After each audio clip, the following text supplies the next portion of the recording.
नमस्कार मित्रांनो, तुम्हा सर्वांचं माझ्या YouTube चॅनलवर पुन्हा एकदा खूप खूप आणि मनापासून स्वागत आहे। आजच्या व्हिडिओमध्ये आपण बघूया राज्य कर्मचाऱ्यांसाठी वित्त विभाग मार्फत अत्यंत महत्त्वपूर्ण दिलासादायक शासन निर्णय निर्गमित दिनांक 30/3/2026। व्हिडिओला सुरुवात करण्याअगोदर तुम्हाला एक विनंती, चॅनलवर पहिल्यांदाच भेट देत असाल तर चॅनलला सबस्क्राइब करा आणि व्हिडिओला एक लाईक करायला विसरू नका। चला तर मग सुरू करूया आजच्या व्हिडिओला।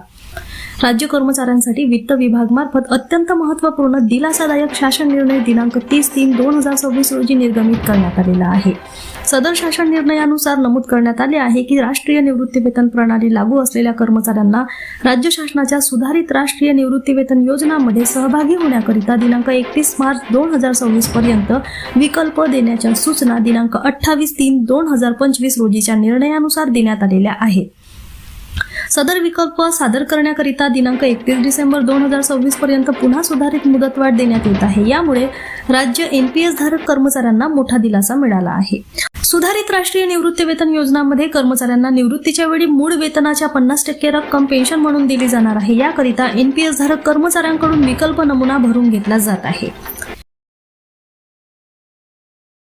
पुन्हा भेटू अशाच एका नवीन अपडेट्ससह, तोपर्यंत धन्यवाद।